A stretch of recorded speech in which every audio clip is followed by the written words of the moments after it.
front. All right, boys. Lock in. It's our core foundation, man. Grit. I'm fired up. I'm fired the f*** up, boys.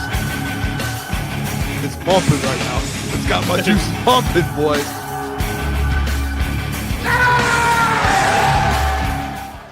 Here we are, Saturday mornings with Crunch Time Sports. We're back. I'm Caleb Czarnik. I'm joined here by my good friend, Michael Gentry.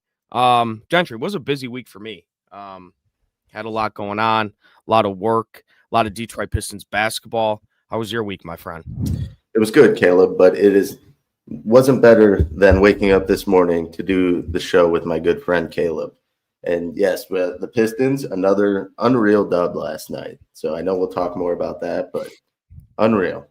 We're going to get into that because that team is absolutely electric. JB Biggerstaff has those guys just playing at an elite level with all of those injuries. Yeah, Mike, we were talking before the show, before we get into anything. We are going to talk about a couple things today. We're going to talk about the Internet Invitational, if you're into that.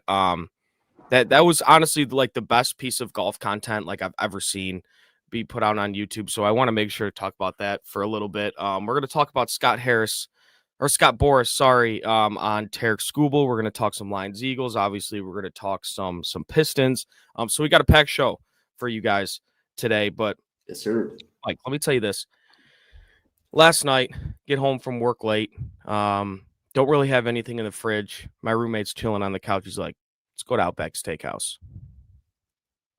Can I have, and look, everybody in the chat, if you're an Outback Steakhouse guy, shout out Outback. It was a good establishment. The Bloomin' Onion, Mike, you familiar? How could I not be? How could I not be? If I said overrated, what would you say? I would say maybe at Outback Steakhouse, but at Texas Roadhouse, it's elite. Well, who's the OG of the Bloomin' Onion? You know, honestly, I cannot confirm or I can't confirm who's the OG, but I'm guessing it is Outback by your tone.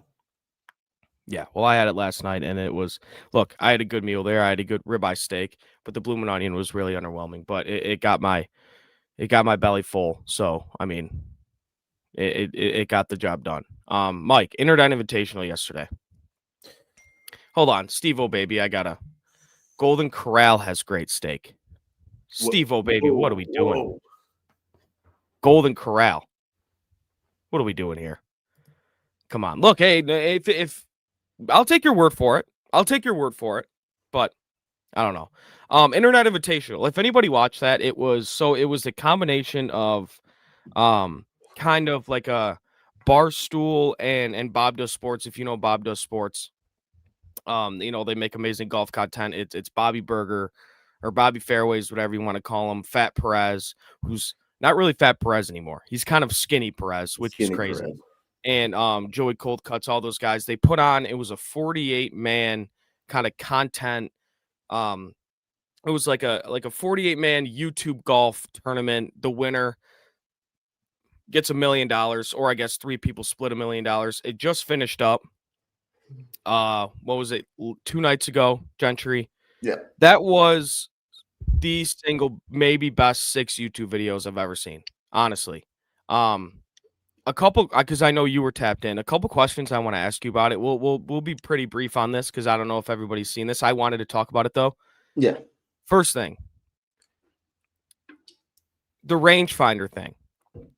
So kind of little backstory. There's this guy Melosi. He's in good with Garrett Clark. If you guys know any of those guys. And one rule is you're not allowed to have slope on your rangefinder. And again, they're playing for $1 million. So you don't want to cheat. And he got called out for playing with slope on his rangefinder. He goes to his cart. Looks like he turned the slope off and then had someone check it. Gentry, do you think he had it on?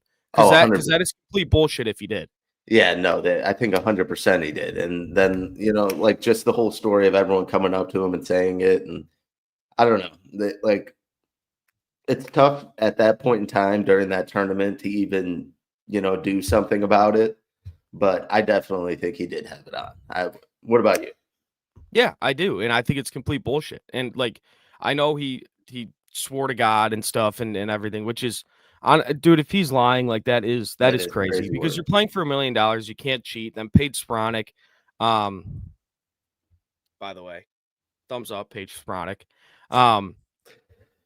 She cheated as well. Fixed the surface for someone's shot. It was ridiculous. If you're cheating for $1 million, it's crazy. But yeah, I just wanted to touch on that a little bit because the winners of it was Brad Dahlke, unbelievable golfer. Dude. Beef, RIP Beef, which is crazy. If you don't know Beef, he was at Barstool Sports, worked for Foreplay. He passed away right before the Internet Invitational came out, and he took the first shot of the tournament and he took the last shot of the tournament and won $333,000. Absolutely insane. RIP Beef. That is, I know. I bet you Portnoy and all those guys at Barstool are making sure his family is all good. But yeah, and then Francis Ellis, he won it as well. But like I said, it was like the best piece of golf content I've ever watched. It was phenomenal. I hope they do it every single year. Yeah, it was crazy. It was crazy. So I don't want to bore you guys with this. I know a lot of you want to hear about the Pistons lines and all that, but I wanted to touch on it a little bit. Gentry is going to be right back. He was a little bit choppy. Wi-Fi's a little bit choppy, but while he's gone, before we get into the Pistons and stuff, I want to play this video of Scott Boras talking about the Tarek Skubal situation and if Tarek Skubal is going to return to the Detroit Tigers. I think this is one of the most interesting quotes I've ever heard in my life because it sounds like a bunch of gibberish. Our guy Easy said he sounded like he was from Dr. Seuss, and this is exactly that's kind of the reaction I had. So this is Scott Boras, Tarek Skubal's agent, on if Tarek Skubal is going to return to the Tigers and kind of that whole situation right now. With the Tigers, do you anticipate that they'll keep Skubal instead of trading him? You know, all we know is that the fans in Detroit want the Tigers to build a Tarek Barrack. You know, they Little Caesars running around town saying "Sai." So it's the kind of thing where he's built a base. Obviously, everywhere they go, they know it's Skubal Day. They understand that organization is substantially different if he's not there. And when you're in these situations and you go through it, all we know is that we hear mostly from the fans, and the player hears from the fans, and it's kind of like it should be Scooby done, right? And if not, I think the fans would certainly think it's a Detroit doink if they don't. Have they approached you about an extension again at this point, or is that something that you're anticipating? We talk a lot, and through the concourse of the off season, we'll continue to discuss. Our point of view is that we always listen. We're prepared to listen to about anything that Chris or really Scott has to say. So we'll just see how it goes. What was that? I mean, what is he even talking about? Like my guy Easy says, it sounded like he was talking like he's from Dr. Seuss. I think I got the wrong thing here. Let me see if I can change this. There we go. Yeah, it sounded like he's from Dr. Seuss. Look, this is the whole thing about Scott Boras. He's doing his job, and he has the golden ticket right now in a client like Tarek Skubal. Everybody in baseball wants Tarek Skubal on the roster. Everyone. And he's basically not demanding $400 million, but that's what he's asking. And there's teams out there that are going to give him $400 million. Him saying that, it should be Scooby done. Look, it sounds stupid. It sounds stupid the way he phrased it, but it's true to an extent. I mean, him kind of waving Scooble in Detroit Tigers fans' faces, I didn't like that because that's kind of what it came off as. But weird comments from Boris. But again, like we could hate him, we could be annoyed by him, but he's just doing his job. And you know, Mike, I'll say this before we get your thoughts on it, because I know we're going to talk about Tarek Skubal a lot this offseason and Yes, we you know, will. for Tigers free agency and everything. Here's my take on it. Here's my final take heading into the offseason. And again, we'll talk about it a lot more once free agency, you know, starts to rile up and the Tigers start making moves. Good morning, Booner. But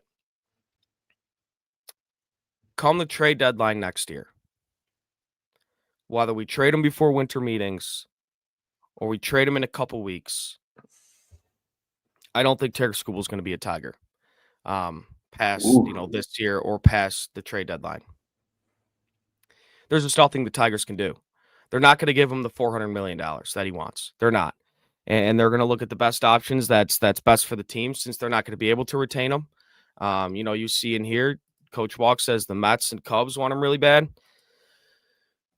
They might, you know, there might be a trade package the Mets or the Cubs can put together to get a guy like Skubal. But just if I'm being honest with myself, and I've never wanted to say this, I don't think Tarek Skubal is going to be a Tiger for life. Like a lot of us want. Rick Rogers says, how much is enough? Trade him for a package he has no plans to sign before free agency. I think you're right. And it sucks. Go ahead, Mike. So you think he's not even going to finish out this year? You think they're going to deal him before the deadline? Well, I mean, you have to, right? Because if you know for a fact that he's not coming back, if he's not coming back, why keep him around? You know, why? It's if you have an opportunity to trade him, knowing that he's not going to come back, you have to do it. But this is all on the Tigers. I'm not saying like the Tigers should just get a deal done with them. But if Scott, Chris Illich, if he's going to be a cheap ass like he always is, then I mean, you got to trade him. You got to trade him. I mean, I know it sounds crazy paying a pitcher $400 million, but honest to God, I think Skubal's worth it. I do. He's the best pitcher on the planet. He just won his second straight Cy Young. He's worth $400 million. He's that good. And you know, if he's pitching on a contract that he already has, you might see him go past 99 pitches and stuff in the playoffs. So I mean, we haven't even seen his full playoff form yet. But it sucks for me to say, and it sucks for me to say on this gorgeous Saturday morning that I don't think Tarek Skubal is going to be a Tiger for life. But he's not going to. He's not. If you were the GM, if Caleb Czarnik was the GM, what would your return price be, or what would you be looking for in the trade for Skubal? I want a team's top at least top 2 prospects in their organization, and they both have to be top 100. And they both have to be top prospects, like in the top 100 and high in the top 100. I think a team like the Mets can get that done for us. And I want like 1 or 2 serviceable MLB players that are going to have an impact on the team immediately. Because I mean, if you're trading away a guy like Skubal, like I said, best pitcher on the planet, I want a ginormous return. Booner, you're right. And this is kind of why I'm doing this. Reverse jinx. That's what I'm doing right now. So we'll see a Tarek Skubal contract extension probably tomorrow. Just because I'm saying this. Let's see what else people have to say. Coach Walk, before the season, I'd imagine. Yeah, I mean, that or the trade deadline, something, because, you know, next offseason, he is not going to retain him. Booner, someone at work said Tigers are waiting until free agency because there will be a lockout and there will be a cap put in place. Yeah, I mean, the MLB is in jeopardy for the 2028 season, I believe it is, 2027 season. Or is it might be even maybe 2027 season, I think, because they're going to go to a lockout probably, which sucks. But I mean, the MLB PA, they that it just happens in sports. It happened in the NBA not too long ago, and it'll probably happen. So they don't get stuck with a massive deal before the new players deal at the end of the next season. Yeah, they're gonna wait until they see if there's a lockout. Wherever he's traded to, obviously they'll pay him $400 million. Yeah, I mean, because he's gonna get traded to a big market team like the Mets, like the Dodgers, a team like that. So, and I mean, or the Yankees, even it's gonna be one of those teams. I'm trying to think of a team like no low market team, no small market team is going to trade for Tarik Skubal. It's going to be a big market team, and they're going to pay him that $400 million. Even if they don't think it's right, they're just going to do it because he's going to be the best pitcher in baseball for 4 more years or 5 more years, whatever, how long you sign him, and he's probably going to win you a World Series because he's essentially an automatic win for the team. But enough of that nonsense, because that was such a weird answer by Scott Boras. When I watched it, I was literally like, this can't be real. I mean, this is so bizarre what he's saying right now on my screen. Like, what are you even saying right now?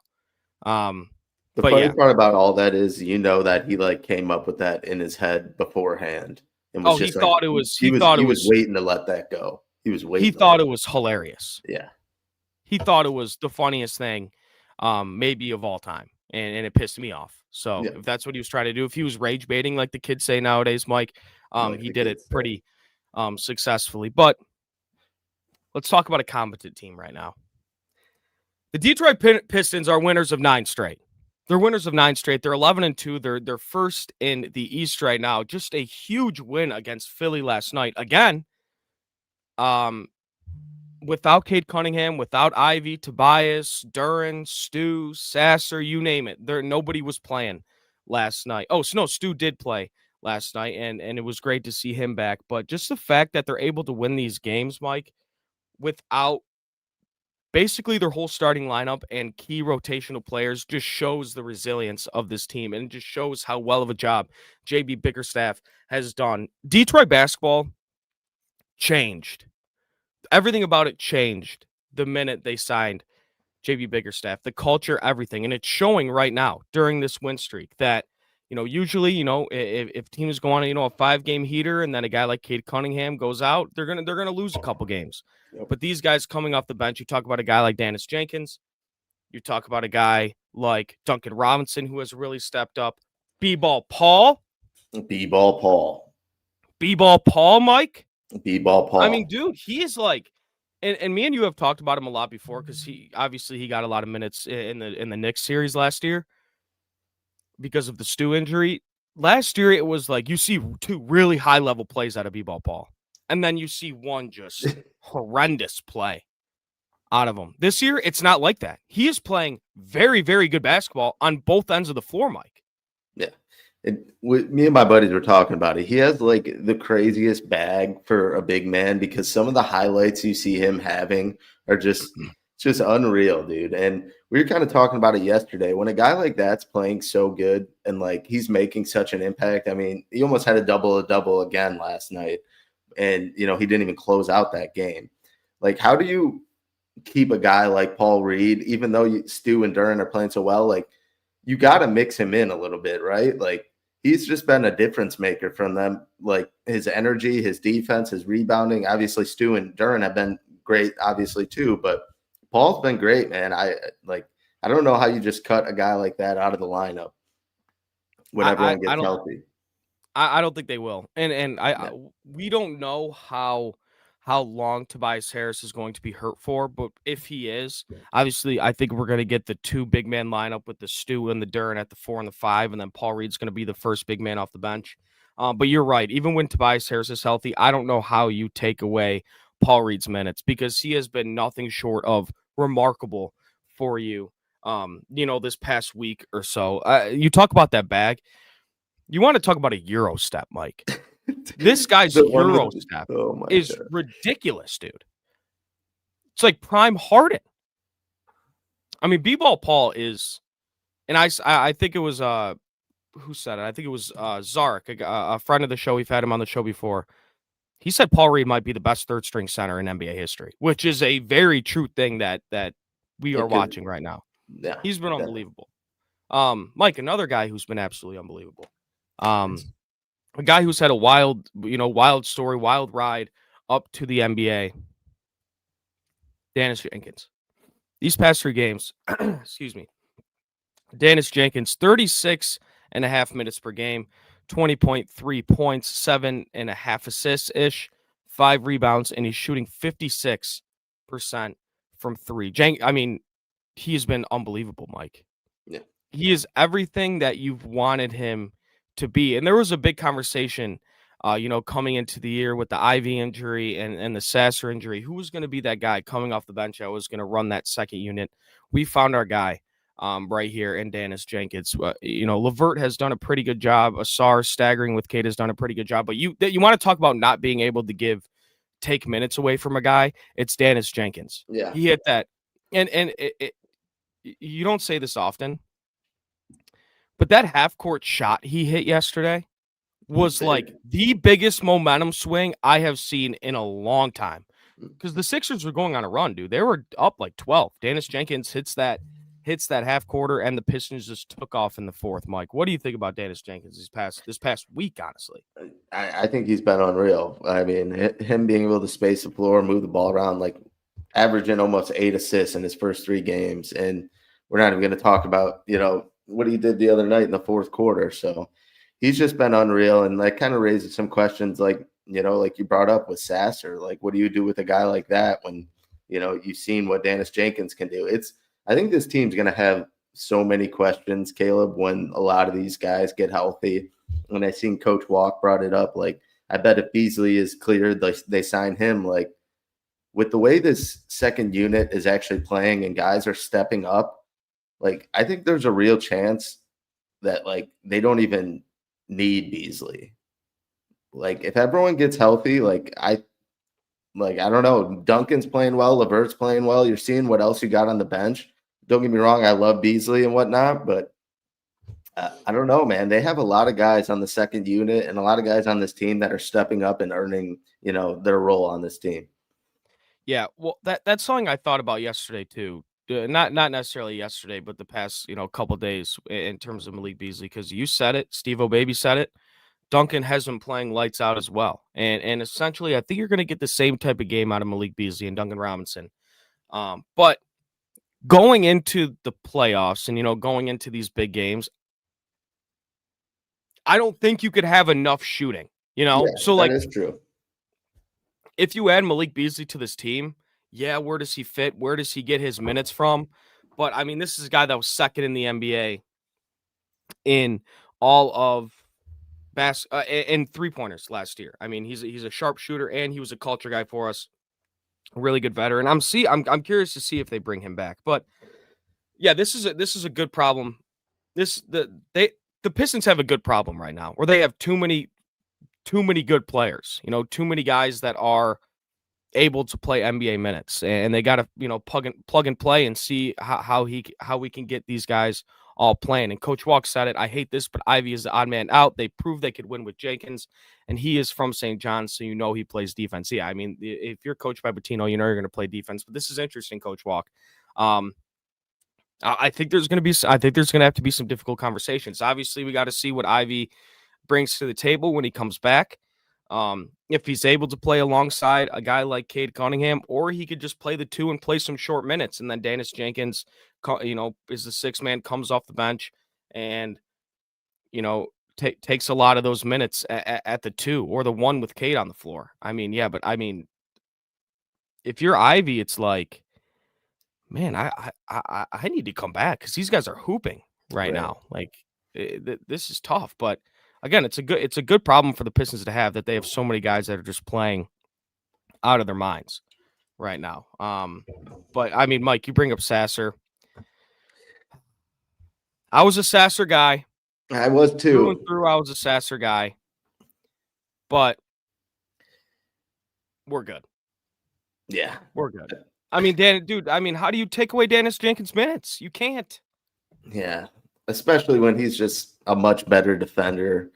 And like, there's a bit of, not a ton of size difference, but no, I agree. I think Dennis might have earned his spot, and it just sucks because Sasser, when he was healthy, he's played pretty well, but there just hasn't been that much of like that sample size, I guess you could say, to keep him over Dennis when, I don't know, you've seen Dennis start and win games for you, meaningful games when your team's been out.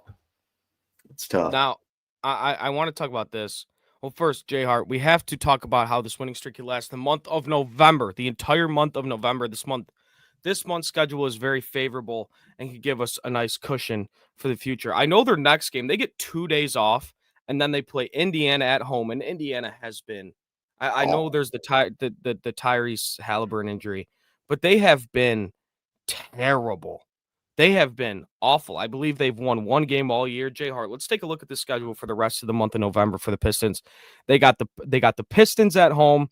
Then they play they got the Pacers at home. Then they play a back-to-back. They go to Atlanta, play the Hawks. They get a couple days off. They go play the Bucks on the road. Then they play the Pacers again on the road. Then they play the Celtics on the road. That game's on ESPN. I don't want to shout out ESPN, but they got a deal done with YouTube TV. Great. No, not shout out because that was bullshit. We got to shout them out because at least it was right before college football. Like, sure, okay. They could have waited until the weekend's over and then just be like, all right, here you go. You can watch whatever Monday night game. Fine, sure, we could shout them out. Yeah, and then they play the Magic at home and then the Heat on the road. Jay Hart, you're right. I mean, they're going to be favored in probably all of those games. So we'll see. They're playing unbelievable basketball right now. Unbelievable basketball. And like I said, they're resilient because you have all these injuries right now, and they're still winning ball games. Booner, you'll be able to possibly get another piece that fits better with this team for Ivy. We had this conversation last week on the show, and Mike actually disagreed with me, and Jeff was in the chat, and he disagreed with me.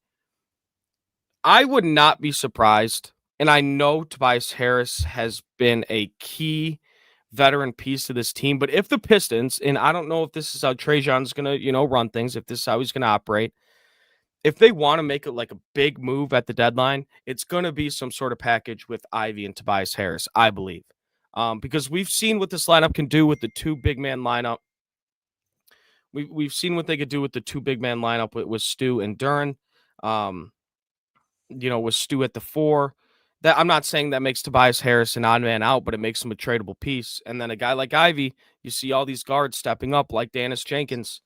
And if we do bring a guy like Beasley back, where does Ivy come and fit in? So I think you're right, Booner. I think Ivy's going to be a piece that we have to keep an eye on come the trade deadline, and I think it's going to be some sort of package with Tobias Harris. I do, and I love Tobias Harris. But that's a tradable contract right there. Coach Walk says, I hear this a lot, man. Tobias is the glue, not on the floor, but off the floor. I get it. I know he's a really good veteran. He is. But guys, he's on this is the last year on his deal. After this year, do you sign him back? And Booner, you don't move on from a guy like Tobias. Guys, I love Tobias Harris. And I know depth is extremely important come playoff time, but this is a business and you have to look forward to the future as well. This guy's not very young, and if you want to make a nice winning kind of big move at the trade deadline, I know a lot of Pistons fans are going to want, Tobias Harris is going to have to be a part of that to match contracts. If you just want to trade a guy like Ivy for, a couple rotational guys, fine, you could do that. I'd be totally okay with it. But if you want to make a big move at the deadline, Tobias Harris is going to have to be in that deal. He's going to have to be in that deal. Booner, you say no, he's not. Tell me why. Tell me why. Because he's the only guy that you're able to match a contract with on this team. Because he's one of the only guys that have signed for big money. Duncan Robinson, you have him for 2 more years. No team is going to trade for that contract. Karis LeVert, I believe you have him for another year after this. You're not going to get a guy. Okay, Booner, then you don't make a move. Sure. Fine. You don't make a move then. Like I said, I'm totally okay with trading Jaden Ivey for a couple rotational pieces. But if you want to make a big move for a player that makes a lot of money, you're going to have to trade Tobias Harris. You have to. You have to. And that, honestly, Tobias Harris has overperformed, and I love Tobias Harris. Again, he's a big vet for this team. He's a guy that, you know, when the opposing team goes on a run, he's a guy that can get the ball, kind of slow things down and you know, manage the chaos. And he's been really good at that. He's been good in the low post. He's been good at slowing the game down. He's, again, been a great veteran for this team. But if you want to make a move at the deadline, I'm telling you guys, it's like the only way you could do it is if you trade Tobias Harris. That's literally the only way. If you just look at it financially and just what other teams are going to want. So I don't know. That's what's going to happen. If he stays, like if we don't trade him at the trade deadline, is Tobias Harris going to stay and probably take a team friendly deal? Probably. But I mean, you have him on a pretty tradable contract. I think it's $26 million for one more year. And, you know, that's just what's going to happen. So if you guys want to make a big move at the deadline, which I know is going to be the conversation at come trade deadline, Tobias Harris is going to be in those conversations. Andy Dolick says, what is the timetable to get these guys back? My bad if you covered this already. They do have 2 days off. Tobias Harris, there really isn't any, you know, timetable for him, but guys like Cade and Duren, they were questionable going into yesterday's game, and now they get 2 days off with no travel. So I'm thinking probably next game is my guess. Asar Thompson, I don't know. I don't know what kind of injury that is. I think he's in a boot, which is pretty unfortunate. He was ruled out before that game was even close to starting yesterday. So I'm not sure about Asar Thompson and Tobias Harris, but I think Cade and Duren will be back next week, but don't quote me on that. J. Hart says, Tobias will retire here. Think of Tobias as Anzo of the Pistons. A favorable deal will get done. Well, Anzalone doesn't have a contract right now. So I don't know. I would like to buy. I mean, I'd be fine if Tobias retires here. He's, like I said, he's been great here. But I mean, if you want to make a trade, he's got to be a part of it. Coach Walk. They have to sign Duren for next season, so I can see them trading Ivy and Tobias. I could see them trading Ivy and Tobias signs a friendly deal. Yeah, I mean, that's definitely something that could happen. But I think, you know, to the original point where Booner was talking about Ivy, I think Ivy is more of I think he is more likely to be traded than Tobias. I think that's pretty obvious. Because it's, you know, Coach Walk, you said it earlier, he kind of seems like the odd man out, and Ivy, you know, it sucks to say because he's a part of your young core. You know, it's kind of Ivy, Duren, Stu, Cade, and Asar. That's kind of your young core. And, you know, if you want to add Ron in there too, and, you know, Ivy's was going to be a guy that you were going to have for the future, and you were hoping him to sign into an extension. But with all these guys playing well, and, you know, with the reports that Ivy wants a good amount of money, who knows? J Hart again. Shout out J Hart, guys. I don't think we make a midseason trade unless we are adding valuable shooting depth. Yeah, and that might not even come with trade. That just might be signing, you know, Malik Beasley. So, yeah, and again, you know, I say all this, and we argue about this, and Booner just tells me I'm flat out wrong about it. Whatever. You know, this might just not be how Langdon operates. You know, with making those big trades with Tobias and Ivy. He might not want to package them together and make a trade. We'll see. The trade deadline is far away, and the Pistons are winning a lot of fucking games right now. So, you know, it's sunshine and rainbows right now for the Pistons. Coach Walk, I love Ivy. Where does he fit? They have proven they can win without him. I think you're right, man. I think you're right. I don't know where he fits. I don't. I mean, like, do you bring him off the bench with that second unit with Dennis and keep Duncan at the 2, you know, in that starting 5? Like, where you're right. I don't know. Ivy's something to keep an eye on, but I'm excited to him for comeback because I think this team will be better with even, I don't even know if it's possible to be better than they are right now, but you know, Ivy does make that team better. But yeah, Pistons have been unbelievable. I have written on here, For the, before we get in the Lions, the one thing I have for the Pistons written for the Pistons, I can't speak right now, is are they the best team in the Eastern Conference right now? I think it's pretty safe to say that they are. Teams like, we'll call it the Magic, a team that has not lived up to their expectations. Even a team like the Hawks, who are 8-5, who I think a lot of people thought were going to take a big step. Cleveland, they've dealt with a little bit of injuries. They're 8-5. Milwaukee, they're kind of a Giannis show over there. The Knicks 8-4. So yeah, I think the Pistons are the best team in the Eastern Conference. I know Mike is having some Wi-Fi troubles. Mike, did you want to chime in on this from the Down Under? Yeah, I mean, can you hear me? I can hear you. All right. Yeah, no, I think they're definitely the best team in the East as of now. Cleveland, I think, will be the other team that's up there with them. I don't know. I don't know if I trust Cleveland in the playoffs. They've made it, and Donovan Mitchell's had so many big moments in the playoffs as far as making it far and then doing nothing after that. So I'm going to go with as far to say they are the best team in the East. I think they are too, and it's fun to watch. It's fun to watch. And I say this every single time we talk about the Pistons. It's just it just feels even better, like knowing that 2 years ago they were maybe the worst team ever. And just watching them, flourish and grow as a team, and watch this young core grow, with help, from guys like, Beasley and Tobias and all these guys. It's amazing. It's awesome to watch, and we're going to continue to watch it, and shout out JB Bickerstaff. He's the coach of the year so far in my books. But let's get into some Lions Eagles big matchup this Sunday. I believe the Lions are 2.5-point underdogs, and this could be a big reason why. The injury report is crazy. Mike, what up, bro? It's good to see you again, my good friend. I can't even see, but let me take this off so we can see all of the injuries. So Terrion and Kirby Joseph and Laporta and Pascal are all out for Sunday. Marcus Davenport, Taylor Decker, Miles Frazier, DJ Reed, Amik Robertson, Malcolm Rodriguez, Jacob Sailors, Panay Sewell, Sion Vaki, and Brock Wright are all questionable. Oh my God.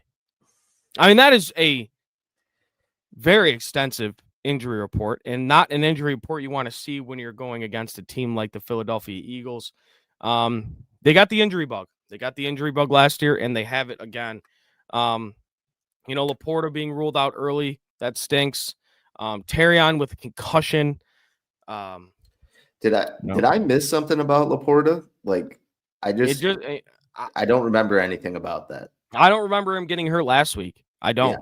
Yeah. But say it's a back injury, he's out. Mike, the obvious one is Panay Sewell. He's questionable with an ankle. That is scary. Another one, Amik Robertson, questionable with an ankle. If you already have Terrion Arnold out and Amik Robertson's out as well, that could be trouble. So this is probably why the Lions are 2.5-point underdogs on Sunday. But that is just brutal.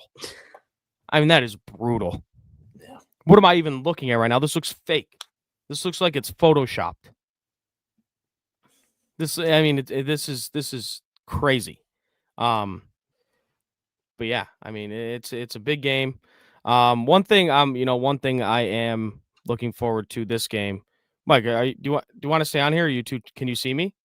Yeah, I can see you. Well, you can just go back to solo, and I'll talk in the background. I don't want to make it bad for the viewership. Okay, sounds good. Sorry, you guys don't get to see. You don't get to see. Yeah, you don't get to see my patchy camera right now. So yeah, you don't get to see his handsome face right now. But yeah, the one thing I'm looking for is this offense to stay hot. Obviously, with Dan Campbell taking over the play calling, I just want to see this offense fire on all cylinders, and just find a way to win this game. If you really look at this, if you want to call, the Ravens and the Bucks, those are two big wins. I mean, the Ravens aren't very good. Their defense sucks, and the Tampa Bay had a ton of injuries. Outside of those two games, you really haven't had a big win this year, like a marquee win, a win that you could look back at, heading into the playoffs and say, oh, they beat the Eagles, they could beat up on good teams. I want to see that this Sunday. You're going on the road in a hostile environment in Philly. I just want to see them find a way to win this game. The keys to wisdom. True. The Bears are 6-3. Yeah, 6-3. We did beat them, so I guess you can call that a big win. But I just want to see them, beat up on a good contender. You play the Packers, you get your ass beat. You play the Chiefs, you get, I get the refs and everything, you lose. But I just want to see them. Beat a good team. Mike, I want to get into these over-unders for the Lions. Over-under props. Let's do it. We got a few here. A couple interesting ones. This could be an interesting game. Personally, I think this is going to be a low-scoring game for the Lions. But, Mike, I'm going to start with this one. Jalen Hurts over 203.5 passing yards. Over-under. I will go over, but it's not going to be by much, I don't think. I agree. I think I'm going to go over. Obviously, you have those injuries in the secondary. No Kirby Joseph again. No Terrion Arnold with a concussion. Amik Robertson is questionable. I know the Legion of Whom played phenomenal the last time they played together, but I'm going to take the over as well. And like you said, it's not going to be my much. Yeah, and Saquon, I mean, I'm sure we'll get to him probably in this props too, but he hasn't really been himself this year. The Lions are great against the run. They slow him down a little bit, force Jalen Hurts to pass. That's kind of what you're hoping for. Yeah, I think that's what's going to happen. And then we'll go on the flip side. Jared Goff, over under 241.5 passing yards. Over under. I'm gonna go over. I'm gonna go over. I think Goff's gonna need to have not just a good game. He's gonna need to have a great game, especially with some injuries to the offensive line. I think obviously the running game, Jahmyr Gibbs is gonna have to be, he's gonna have to step up and do his part too. But the Lions don't win this game, I don't think, if Jared Goff doesn't have 250 passing yards. I'm gonna say under on this, just because. I think maybe in Dan's new offense, they're going to want to sling it around a little bit, but I think they're going to want to establish the run game early, and I think they're going to be able to do that. So I'm going to go under on Jared Goff. I think he gets around like 230 or something like that. Should be a cold night in Philly. Might just be a run the damn football type of game against Jared two gloves, possibly. What was that? Oh, we could get Jared two gloves. Yeah. If it's Jared two gloves, he's throwing for 400 yards. But if he comes out no gloves, he's going to go under that 241.5, and I think this offense is still going to be effective if he does go under that. Next one, Mike, and chat, make sure, you guys could chime in as well. I'm curious to hear, what do you have to say about these over-unders? Jameson Williams, over-under 56.5 receiving yards. I'm going to go over again. I like the way Dan got him involved last week. I think it was way better for his usage. You saw a lot of those crosser routes. And with Sam Laporta being out, possibly Brock Wright, they're going to be checking Amon-Ra heavy, and Amon-Ra being that safety blanket, it's going to leave Jameson Williams open a little bit, and he's going to need to make his presence felt. So I'll take the over 56. I'm going to go with the under here, Mike. I am. And I don't think it's going to be a bad game for J-Mo, but like I said, I think Jared Goff goes under his passing yards total. But I think a guy like Laporta being out, I think that favors, and we'll get to him in a second, I think that favors Amon-Ra maybe a little bit more because he works that middle of the field. Yep. But I'm going to go under on Jameson Williams. I think he's going to get around 50, but I don't think we're going to get a 60-yard game out of J-Mo, and I hope I'm wrong. I hope we see a signature J-Mo deep bomb like we haven't seen in a long time, but I'm going to go under on the 56.5 yards for now.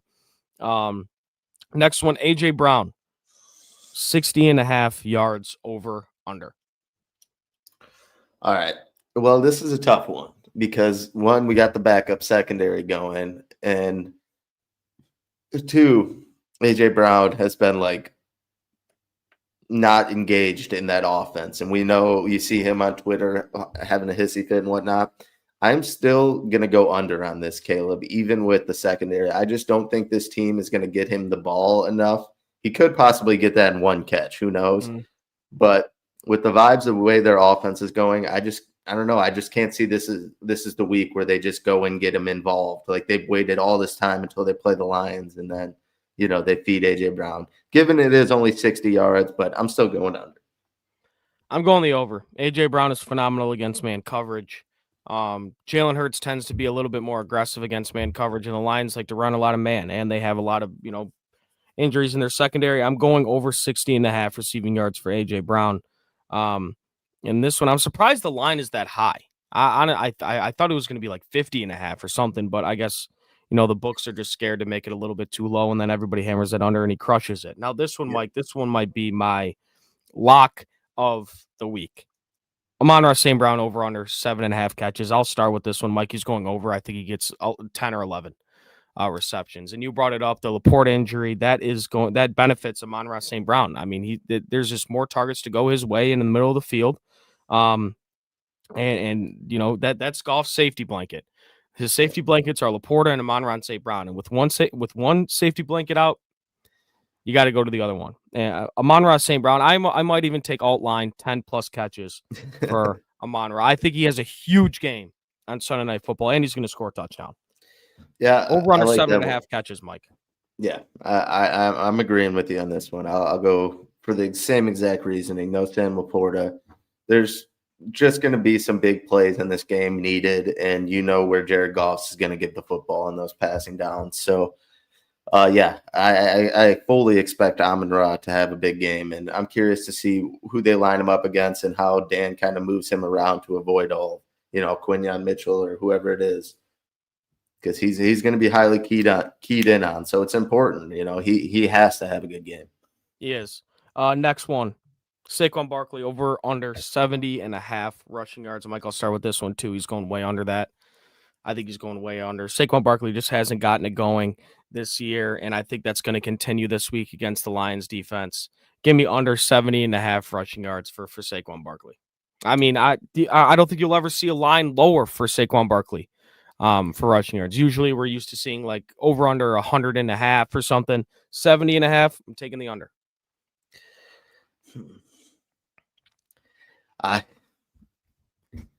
I said he's been playing so bad, but I just have a weird feeling he breaks a big one and then does nothing for parts of this game. Kind of like Derrick Henry did. Yeah, like he's going to break like a 40-yarder or whatever it is, like a big chunk run, and then he'll clean up that extra 30 or 20 or whatever it is just by, playing. So I think I'm going to go over on this one. It's just such a scary line being Saquon Barkley. Even though with everything I've said about them and him struggling this season, this is one of those games where they're going to need him to step up. So I'll take Saquon over. Sure. I hate it personally, Mike, but I mean, I kind of do too, but I can just see it. I'm envisioning it. You do you. You can do that. I think it's going to be like a 40 rushing yard game for Saquon. Next one. I hope so. This one, I think it's going to be an easy over for both of us. Gibbs, 16.5 rushing yards. Had a huge game last week, and I think they're going to get him going again this week. Like I said, I think they're going to establish run early. That's why I'm taking Jared Goff under. I'm not going to take it, but that's why I have it, for this game at least. But Gibbs, 60.5 rushing yards, over under, Mike. 60.5 it was? Yep. Don't do it. Yeah, I'm going to go over on that too. Okay. Dude, I don't know why this line is so low, and that scares me a bit. What? Do you have it pulled up right now? Not right now. I have it written down. I was going to say, I wonder what his all-purpose line is at. My guess is probably 85-ish. I'm going to check it. You keep going. All right. Last one. Lions team total, over-under, 22.5. I'm going to go with the over on this. My final score prediction is going to be 24-20 Lions. So they're going to get over that 22.5, not by much, but I think it's going to be a relatively low-scoring game. I think it's going to be a fun game to watch. This is, two of the best teams in the NFC. And I think it's going to not necessarily be a defensive game, but it's going to be low-scoring, 22.5. I'm taking the over. Final score is going to be 24-20 Lions. Mr. Gentry, Lions team points, over/under 22.5. That is a Booner special bet too. Booner bets that like every week, no matter what it is, especially when it's garbage teams. But I love that, Caleb. I do think it's going to be a low scoring game, but I do think the Lions clear that number. And to answer your question, what was your guess on the what's it called? All purpose yards? 85.5. It is 86.5. Okay. Yeah. I'd probably take the over on that as well. Yeah, I would too. Again, hey, no Laporta. Gibbs can get some catches. Yes. That's what I was digging at. All right. That is it for the over-unders. Let's see what we got here. Question for the committee. Is Jalen Hurts a top 5 quarterback MVP candidate? Fuck no. No. I am not a Jalen Hurts guy. I respect the Eagles as a team. I think they're a good team, but I just Jalen Hurts, the amount of times I've watched him play, I've been impressed maybe a few times. No, I do not think he is a top come 5. on. You've been impressed more than a few times, but I get what you're saying. He's not an MVP candidate. I don't know, Booner, where did you get this question? Jalen Hurts being a top 5 quarterback, or did like Flannel or Jeff say that yesterday? That has to be an MVP candidate. argument. No, I think it's Stafford and Drake May. Those are the two only candidates right now. Josh Allen, he's out. Mahomes, he's probably still in it, but it's Drake May and Stafford right now. I mean, Drake May is unreal. Yeah. He is so good. The keys to wisdom. I'm more interested in seeing the defense do well and winning the turnover battle, as the O-line will be destroyed and Goff will have to carry the broken Dan offense. I would love to see a good defensive game. But again, there's a lot of injuries, especially in the secondary. Kirby Joseph and Meek Robertson is questionable. Terrion Arnold is out with a concussion. I would love to see the defense play well, though. And that's going to start with the pass rush. Coming from the interior with Lee McNeil and if Tyler you win the Williams. turnover battle with, this beat up secondary and some guys out, I think you're going to win this game. I think so, too. I think that's a good point from the keys of wisdom. If you win the turnover battle, you're going to win. You're going to win this game. It's going to be one of those games where field position is going to play a big factor as well. Great point. Great point by the keys to wisdom. Another great point by the keys. I actually got 3-starred comments from the keys to wisdom. Raymond is the guy to bet the over on this week. Dan got him involved last week. I mean, he was honestly a big part of that offense. I think he had 40-something yards last week. So again, no Laporta, just Raymond. Get those catches. What about Isaac? Do you think those Raymond catches should go to Isaac? Those ones last week? No. Do you like Raymond in those spots? Because I do as well. Yeah, I do too. Yeah, Raymond played a phenomenal game last week. I think you're right there, keys to wisdom. Rolla said, I think he's an Eagles fan. I saw it in the chat a few times. 28-24 Bears. Yeah. Shout out, but Goff is going to get strip sacked probably twice in this game. Not if it's 2-glove Jared. You don't know nothing about 2-glove Jared.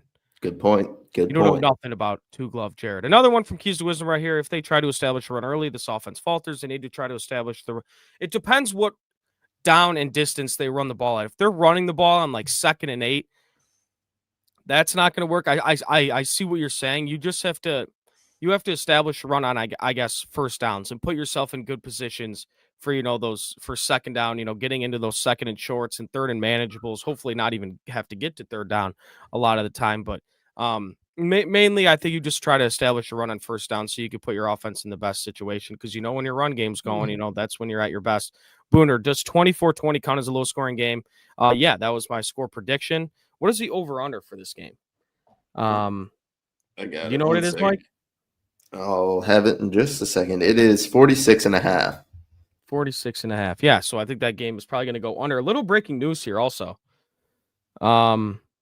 Pelicans fire head coach Willie Green after 2-10 start this season. Yeah, that team sucks. And Zion's hurt again. I don't think he's been playing. They do have Sadiq Bey, though, so he could be the savior of their team. Sadiq Bey is a New Orleans Pelican, if you didn't know, but he could be the savior. Now, Mike, you're going to love this one. Lamar Russell, shout out. As I can recall, Gentry said the Red Wings would be a better success than the Pistons. Like, the Red Wings have been good as well. But, I mean, the Pistons are the best team in the NBA. And, yes, the Pistons have been way better by far. Obviously, the standing show. And just by the eye test, you could tell the Pistons are a way, way better team and farther along than what the Red Wings are. It's sad. But no, Lamar, that is probably true. Me and Jeff have an ongoing bit, I guess you could say, that we attend to. It's been going on for probably like 4 years. And I always say the Red Wings are going to be better than the Pistons. and it obviously has taken a turn for the worse. I don't think it can get worse than this. The Pistons are the number one team in the East, and the Red Wings are still like 3 games above 500. So. Yeah, but they're still playing good hockey. They are. And I hopefully they can finally make that leap to the playoffs, make some moves at the deadline, whatever it is. We're hoping for it. Hold on. Okay. Brola, look. Shout out for tuning in. I don't think you look. When did I didn't say this was going to be some sort of fucking blowout. I said 24-20. I think it's going to be a really good game, but I think the Lions win. They're really good on the road. The Eagles have not been playing their best ball whatsoever these past couple weeks. I think it's a good spot for the Lions. I'm not saying the Eagles are a bad team. What do you mean I'm about to get humbled? I mentioned a few times the Eagles are favored in this football game. Probably for good reason. There's a million injuries. I think you just put him on to Jared 2 gloves and he got a little shook up after that. I promise you, dude, if Jared Goff runs out of that tunnel with 2 gloves on, it's over. It's over. But everyone, thank you for tuning in. Saturday mornings with Crunch Time Sports. That concludes, I believe this was episode 31. Gentry, I hope you have a great rest of your Saturday. I hope everybody in the chat has a great rest of your Saturday. Everybody stay safe. I think we got Michigan today against Northwestern, Michigan State against Penn State. So we'll see how those go. Be safe, watch some college football, and let's go Lions tomorrow night. Yes. Peace out.